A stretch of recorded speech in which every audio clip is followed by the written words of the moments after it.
What is going on, everybody? It's Alex coming back here with another video, and today we are finishing off the second ever fan mock draft with rounds 3 and 4. So beware, this may be a very long video, but we're gonna get through it because tomorrow is the worst mock draft ever created, i.e., just pretty much you're always your second choice. So let's have some fun with this, guys.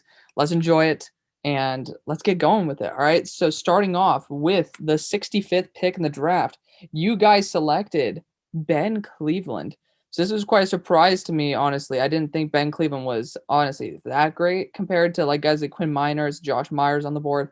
But of course, this is always a reminder. If you guys don't like it, it's your own fault that you didn't join the Discord and didn't join the mock draft. But obviously line definitely helps in any way, shape, or form. I've heard some good things about Ben Cleveland, so I can't hate on it. I just think there might have been some better options there. I'm more of a Josh Myers type of guy myself. At number 66, you guys selected Paulson Adebo for the Jets. Not against this pick, really not, because Paulson tested in the 4.4s, and he's been perennially a first round hinted prospect. So he does have the traits there. It's just not always there.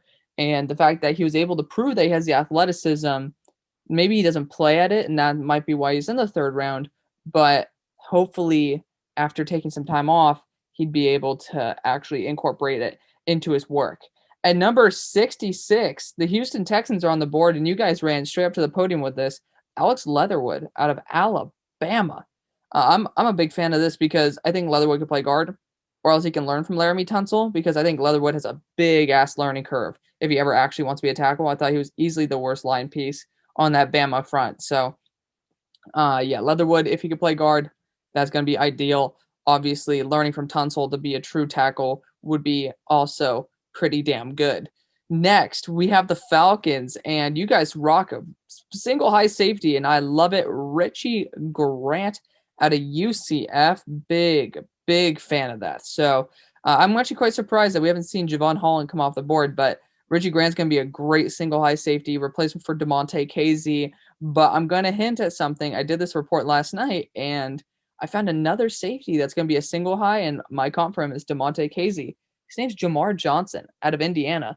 There wasn't much tape on him. That's the only problem, is that kind of cherry-picked with the little bit of tape that we did have out there for all 22, but man, he showed up. And you look at the PFF stats, he does do what he does consistently. So he's pretty damn good, guys. Next, we got the Cincinnati Bengals. You guys are on the clock, and surprise alert, Quinn Miners. And honestly, I don't mind this one at all, but I do think edge is a bigger need to me at this point. Obviously, we went Rondale Moore before. I still think you could have flipped that with Terrace Marshall. But, Quinn Miners, you're protecting Joe Burrow. That's the bottom line, and you got to do it. And Quinn Miners is definitely somebody who will be probably going around this nice range here at 69. And at number 70, we got to get through this fast, guys, because we got something like 140 picks. So we're going to be flying through this. At number 70, we got the Eagles getting Boogie Basham. So this is where I thought, oh, that's a great spot for Myers, because he can replace Kelsey, but Boogie Basham is excellent value for the pick. So I can't blame you guys whatsoever. At number 71, you guys selected Jabril Cox. Really good. I like doing that in the second round by trading back with the Broncos, but you guys selected Parsons, but you guys still say you could use more of an actual middle linebacker than somebody who's probably going to be doing more of the blitzing and stuff. So I find it no problems with it. Obviously, you don't have a quarterback. That's a bit of an issue, but that's okay. 72, Detroit. You guys wanted a safety yourselves. You guys didn't rock one of these two guys. You rocked our Darius Washington out of TCU. I think that his 4.5 40 will keep him probably around this range. He is a very talented safety, but I think the two guys ahead of him might be a little bit more talented. Just a thought. And at number 73, Javon Holland goes to the Panthers. So I want my Panthers fans to talk about this one because I think they might be playing slot corner for you. He definitely has the ability to play slot, or else he can play more of that safety role. But yeah, you got Jeremy Chin there as your true run support safety. And Javon Holland is not great in the run support. I'm going to be honest. I did a report on him. Not going to be flashing lights in the run support, but he's pretty talented. So If you use him in coverage, he'll be able to do a pretty good job. So I like him. Next, 74. I hope that, okay, you guys didn't go the route I went, but this is the second best route. You guys went Chaz Surratt, pairing him up with his good old buddy Holcomb from North Carolina, getting the North Carolina buddies back together. Big fan of that. 75. Andre Cisco. So this is a big issue I have. He has apparently I've read actually scouting reports on him from people way up like Daniel Jeremiah, and they're like he has no instincts whatsoever. He just is a playmaker, and that's pretty good. But again, Jamar Johnson's on the board. I think you take him over Andre Cisco 10 out of 10 times, especially concerning with injuries. Number 76, the Giants. You guys went Quincy Roche. I mean, talk about passing up on some good pass rushers to get a really good pass rusher later on. Excellent value, and he's going to be a very good day one impact. The Chargers on the board. You guys rocked. This is probably my favorite pick of this round. Keith Taylor Jr. Huge fan of Keith Taylor. He ran the 4.5s officially. They actually timed him at 4.4s, but apparently it's like low 4.5s, like 4.52, which isn't great. But again, I never thought that he was a speed demon. He could just always play at a 4.5/4.4 speed, which is all you really need to do. He's not going to get burned, and he has really good length, so he's always going to be in position. Don't think that there's a big problem with him at all. 78, the Vikings rocked Josh Myers. So you thought you could kick him over to guard. He played better than, I mean, I would probably go Deontay Brown if you really wanted a guard there, but he played better than Wyatt Davis when I watched Wyatt Davis. So pretty good value there. Garrett Bradbury obviously is the center. Of course, you don't need Josh Myers to be if he's a third-round pick. The Vegas Raiders taking Shaun Wade. I believe this was my pick right here. Again, you need a slot corner pretty desperately. So getting Shaun Wade is, I mean, that's a pretty good move right there. Honestly, thinking about it, I'd be pretty happy with Shaun Wade there. And of course, his next pick, I'm pretty happy with as well. But I would probably change this next pick. If we're going to be fair. I chose Milton Williams, who, by the way, I was just watching Brady Christensen last night. Whew, man, like I'm telling you, Milton Williams has some special traits. He has stubs for arms, but whew, he has something to him, guys. Honestly, right here, I would have this was before I watched Jamar Johnson. I would have taken Jamar 10 out of 10. I probably would have taken him in the second round if we're going to be fair.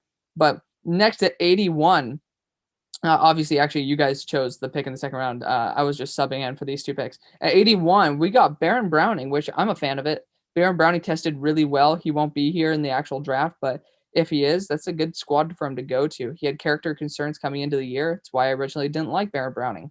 But now it seems like those have been kind of put to bed. I like Pete Werner a little bit more personally, but Baron Browning could definitely be a really good asset. Next, Washington. What did you guys take? You guys took Jamar Johnson. I was a big fan of this pick at the time, not even knowing who Jamar Johnson was.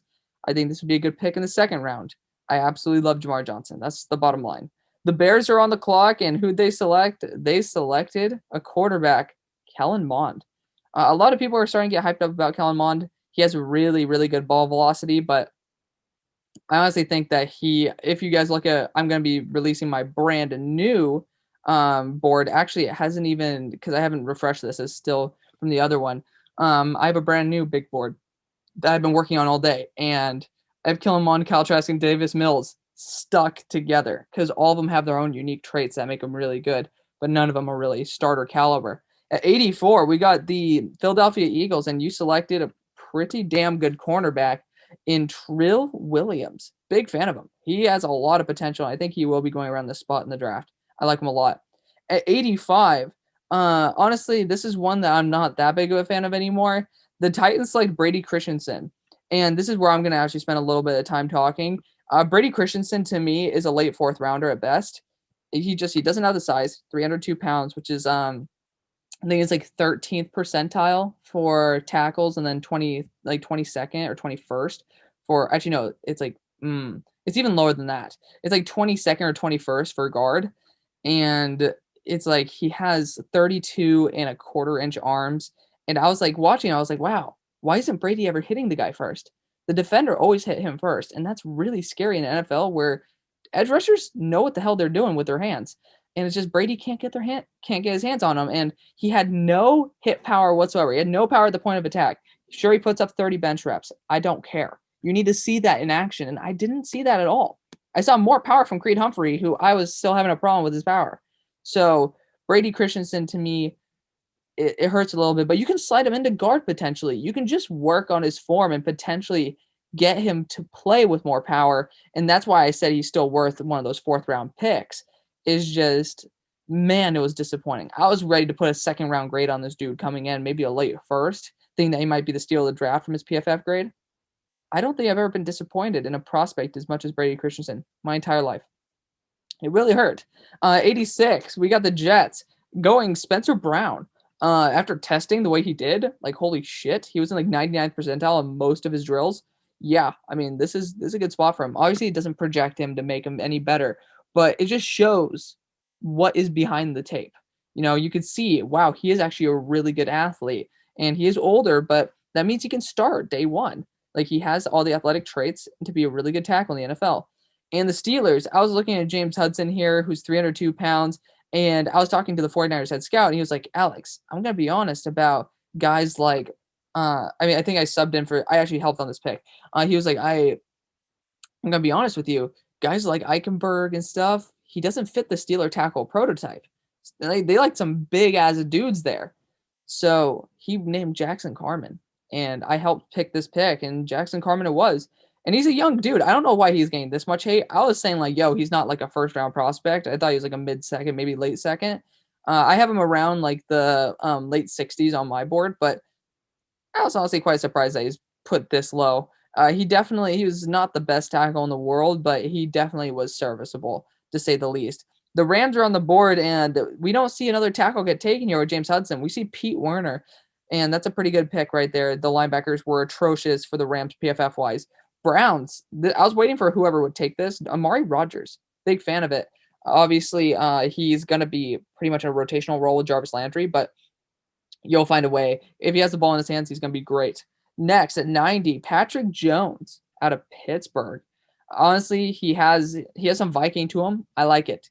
91, let's see what the Browns did here. Of course, I have all of these on my phone. The Browns decided to select Jay Tuafele.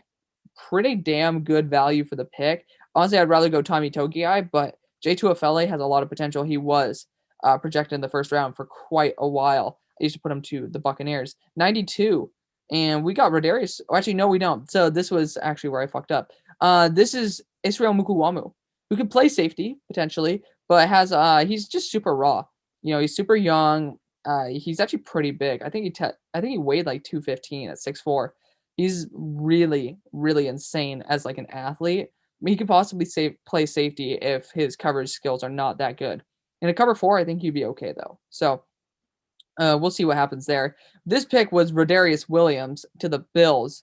So thank you for Francisco for reminding me about that. Rodarius Williams is going to be a more seasoned guy coming in and being able to play. Maybe not going to be worth starting, but adding to another one of these weird depth players for the Bills that can actually make a good impact. 94, the Chiefs. You guys went Dylan Moses. And Dylan Moses, people were like, oh, 131, that's crazy. No. Injury concerns, actually, most of the NFL has him down in that range. If he clears his medicals, he's going to be higher than this. If he doesn't, he's going to drop farther than 131. Just watch out. 95, we got the Buccaneers, and you guys selected, this is interesting, Jalen Darden. Big fan of it, but you're losing Antonio Brown and you're getting another electric weapon there. I don't know how you can just get even more electric, but you do. At number 96, the Patriots get Talanoa Hufanga. I honestly think that there are better options here, but Talanoa does feel kind of like a Patriot. Again, I just think that you got Jalen Mills there to be an actual safety. Cal Duggar. You have a plethora of rotational dudes. I don't know if Talanoa was the best option, but he still is a really good player, and I'm a big fan of Talanoa Hufanga. So I'm not going to blame it too much. Again, I think that there are guys like Tommy Togiai, Tommy Tremble even, that you can add as a blocking tight end. James Hudson. There's a lot of dudes here. You could even add Michael Carter into the bunch. So just a thought. And then the Chargers, this was a pick I actually really liked. You went Anthony Schwartz. So I got to find him here. Anthony Schwartz down here at the bottom, 4.2 speed, and he can definitely play at that speed. That's why I really like him. He's definitely a speed demon. 98, the New Orleans Saints, rock Nico Collins. I'm a fan of it. You do like these bigger body wide receivers. If you want Jameis Winston to have a chance, don't throw it to a little tiny dude who will probably get it picked off if he tries to chuck it downfield. and we don't know about the Michael Thomas situation. So if Michael Thomas does get a little disgruntled, tries to leave, you at least have somebody who you can throw the ball up to. Obviously, I like somebody short for the small game and then somebody big for the deep. And, that's going to be pretty damn good. Next at 99, we have the Dallas Cowboys rocking Jordan Smith. I'm a pretty big fan of this, although I do think that James Hudson should have been the pick. And honestly, this is like hindsight, I'm actually pretty happy I did this because Brady Christensen, probably going to be a guard. James Hudson weighs the exact same, but I thought, dude, tackle is such a question mark for us. Like with Dennis Kelly being there, we don't even know. And obviously, we drafted one in the first round last year that kind of busted. Definitely busted. He's not even on a team anymore. I chose James Hudson, just best player available. And at the end of the day, you never know if Taylor Wan's going to go down. And now you have Brady Christensen and James Hudson. James Hudson's ready to start right now. Brady Christensen seems like more of a long-term answer. So honestly, the more I think about it, the more I like it. James Hudson, good pick right there by me. Next, at 101, we get the Lions rocking Cameron McGrone. I like doing this in like the third round. So, early third, but they do it here. So, big fan of it. Cameron McGrone, really good pick. 102, Niners goes Benjamin St-Juste, and I could see it. I could really see it. I like Trey Brown or Ambry Thomas, but, Benjamin St-Juste certainly ain't no scrub. 103, the Rams. You guys pulled the trigger. Walker Little out of Stanford. I like it. Honestly, I would probably try to target a Deontay Smith in case you wanted to go for another guard that could play tackle as well. But Walker Little has unlimited potential if he actually reaches what he was 2 years ago. 104, actually 3 years ago. 104, the Ravens are rocking Hamza Nasir-Dean. So I'm not against this pick whatsoever. It's just that's the best player available with like the amount of potential Hamza has. I think he'll probably go a little bit higher just given how athletically gifted he is. At 105, we got the Saints pulling the Davis Mills card, if I'm not mistaken. I want to make sure this is right. Yes. So Kyle Trask goes after Davis Mills and Kellen Mond. And, Davis Mills, I honestly see him more as a Saint than Kyle Trask. He has better arm power and everything, but it's not nothing to write home about. But, yeah, I think Kyle Trask is still the sixth best quarterback in the class. Davis Mills, seventh, and then, of course, Mond eighth. But dude, those guys are so tight together. If you think that's a better scheme fit, you do whatever the hell you want. Starting off the fourth round, we're churning through these picks. The Jags, honestly, I'm still surprised you haven't gone tackle, but you don't again. You guys rock Kenny Gainwell, which honestly, I'm honestly quite surprised you didn't go Michael Carter at that point. But that's me as a Michael Carter fanboy. Kenny Gainwell, I'm about to do a scouting report on him, so you'll hear what I think. A lot of people have him very high on their list, so he could be a very talented running back. 107, we got Daz Newsome to the Jets. So I'm sorry, guys, if you think it's unprofessional, I keep looking down. I'm going to be honest, I'm not going to just hold my phone right here and just go like that for you. But Daz Newsome right here to play slot. I like it. I like it a lot. Really talented wide receiver right there. He actually ran like the 4.5, 4.6 range, so quite surprised by that, but he actually plays faster than that. That's the only thing that really matters to me. Hopefully he didn't just gain weight and lose athleticism in the offseason, but I don't believe he would. So Daz Newsome looks pretty damn good. Number 108, we got Seth Williams going to the Atlanta Falcons, and might be working there this summer. So we'll see if we get Seth Williams in this range. I'm going to be popping some champagne with the boys, but really, really good pickup right here. Obviously, Calvin Ridley, he's 28, trying to get some cash. We already know the problems with Julio Jones getting older, injury prone. It's a good pick. It's a really good pick that could turn out to save this franchise in the long run.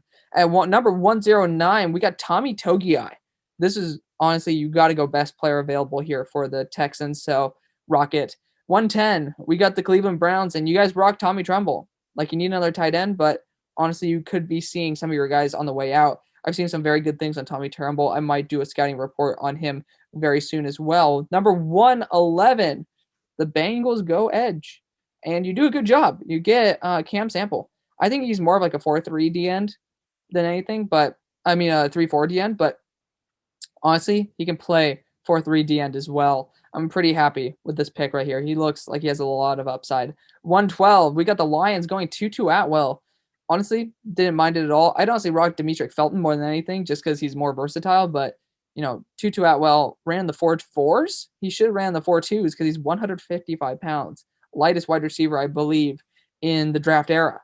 Next, at 113, we got the Panthers rocking Marvin Wilson. And damn, that's going to be a talented interior defensive line group if Marvin Wilson can get his ass back into his old shape. 114, Denver Broncos rocking Kyle Trask here. This I'm fine with. I'm 100% fine with this. If it's in the third, I honestly would be fine with it as well. I like Kyle Trask personally for what people think of him now. I don't think that it's as bad as people think. I don't think he's unsavable. I honestly think he could be a starting quarterback one day. I comped him to Kirk Cousins with probably a weaker arm, but he's developmental, and I think he can be as good as Drew Lock. I'm gonna be honest, so I'm not gonna mind that pick whatsoever. The Cowboys rocking Kwoni Dang, so pulling really far down the board to get Kwoni Dang. He's an athletic freak. So, I mean, you do you, and they don't really need a linebacker, so he can learn. He can sit and learn, and that's going to be a long-term pick right there. Don't think it's very Cowboys-esque, but pretty damn good player. And number 116, the Giants sitting there get Michael Carter. I could not believe that he fell this far, and I think it's wonderful. Saquon Barkley's injury history means that Michael Carter could get some starts. Pretty big fan of that. 117, Simi Fehoko. So we're staying in the Bay Area, going about 30 minutes north. And Simi Fehoko, running the 4.4s at 6'4". It's pretty damn good. Number 118, the Chargers are sitting there. You guys got Jalen Twyman. I don't think he's going to be taken above all these dudes. Lee McNeil had a pretty good pro day, but Jalen Twyman at 5'5", 40-yard dash, and that's pretty atrocious. So I don't think he's going to be taken there, but he has a lot of potential. That's all I can say. And number 119, I'm honestly quite shocked by this one personally, but honestly, I thought it could have been Demetric Felton, but you guys rocked Dax Milne. So Dax Milne's a really talented guy. Don't get me wrong. I'm a pretty big fan of him, but if we're going to be fair, I think your outside wide receiver group's pretty talented as it is. I just think slot could have been a better use of that pick.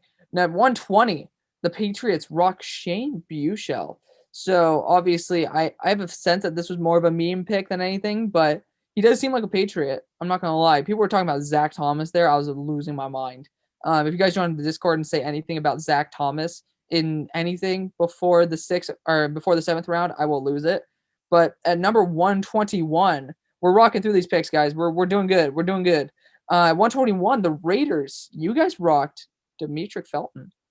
So, I mean, that's pretty good. You guys lost Devontae Booker there, and now you get Demetric Felton to be more of that elusive back there, along with another gadget weapon. I mean, you need to have it. You need to have your McCole Hardman and Tyreek Hill combo in this division, and Demetric Felton could be that. At 122, the Patriots. You guys go Marlon Tuipulotu. Pretty big fan of that. I like it. Definitely somebody that the Patriots could definitely use. Next, at 123, the Eagles. You guys decided to rock Deontay Brown, which is an excellent pick. Excellent pick. So, big fan of that overall. Number 124, Washington rocked Trey Sermon. I like it. Trey Sermon at Ohio State. You need a power back. You take a power back. He's going to be a pretty big impact on your squad. Going to be near the goal line. Hopefully he stays healthy, because I know guys like Darius Geis and stuff have not been doing too hot in terms of injury history that you guys have taken. And number 125, we rocked Monty Rice. So, I mean, I've heard some really good things about Monty Rice, and I don't have any negatives against Monty Rice myself. So this would be great value for him. I'm not sure how good he is actually now, but back when I watched him, he was a really talented dude. I thought he was worth maybe a second, maybe a third round pick. So obviously getting him here in the fourth is pretty good. Titans, let's see what I selected for you guys. I selected Hunter Long. You guys do need a tight end desperately. I don't think Ferkser is the answer, and Hunter Long in the fourth round, book it. Number 127, I believe I might have made this pick as well. The more I think about it, the more I kind of regret it a little bit, but I would probably went Peyton Turner here in retrospect, but I went Janarius Robinson. He's just more of an athletic freak from Florida State. They all have a bunch of insane freaks. For my Steelers, I did not agree with this pick at all, because the one thing we don't need is a guard. I would have went Kendrick Green here because I believe he can play center as well. We went Aaron Banks.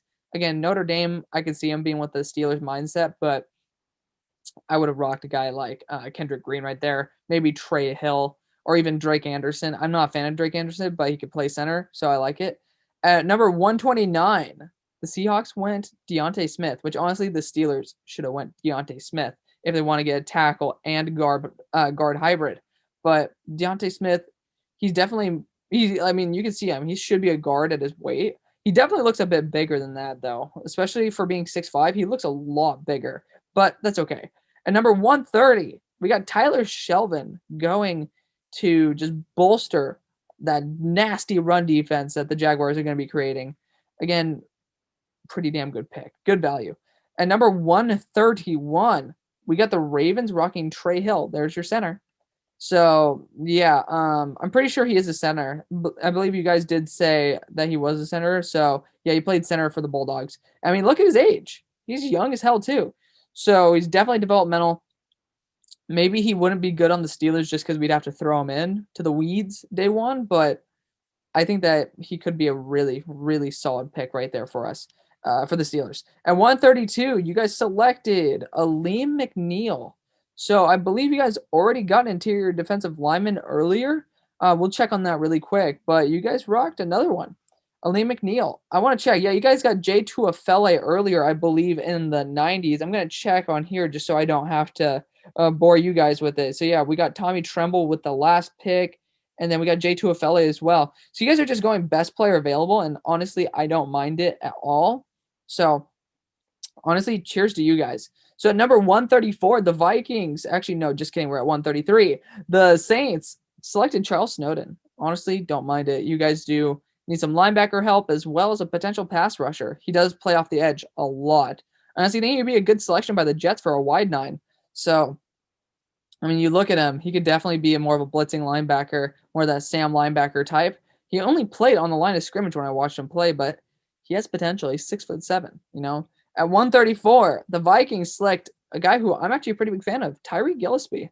So I don't know why he's stuck down here at 162. My guy Mason, I believe, has like a second round pick on him. Second round grade, I mean. So, I mean, he's a really talented safety. I know those Missouri safeties are really damn good. So, big plus to them. At 135, we got the Green Bay Packers selecting Wild Goose. I mean, I think this is better than the other pick we did. Wild Goose staying up in the north. Big fan of it. Big fan of that pick. 136, the Chiefs. Where are we rocking with you guys? We went Robert Hainsey, who can play guard, center, or tackle. I like the versatility, and is the best tackle left, hands down. Best center left, pretty much hands down. So I'm fine with it. Honestly, the Steelers should have probably went Robert Hainsey at that pick, but, you know, we'll never know.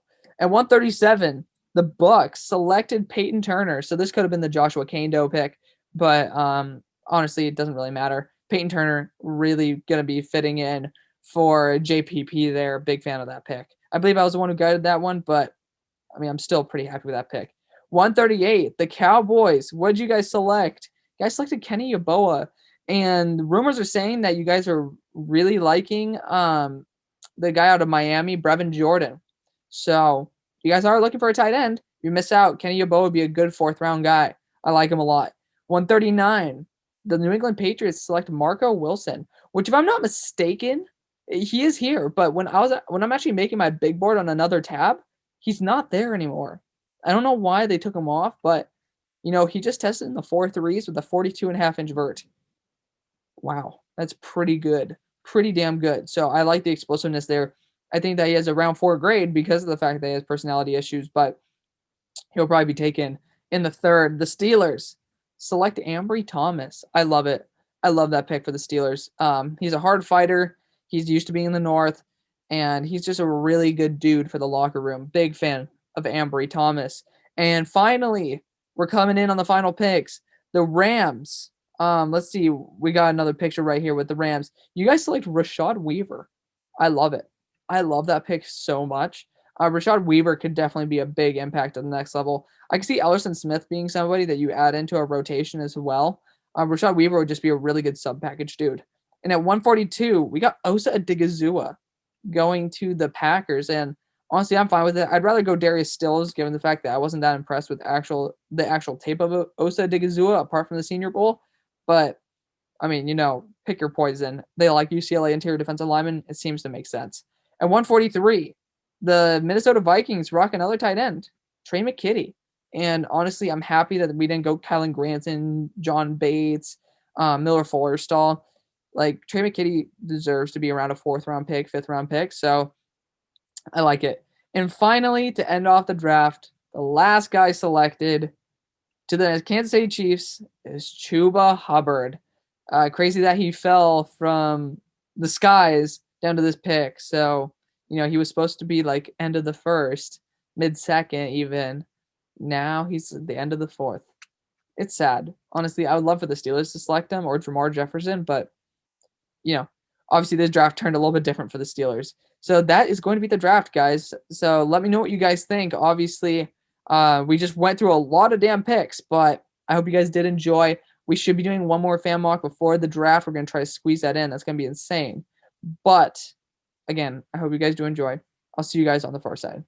Peace.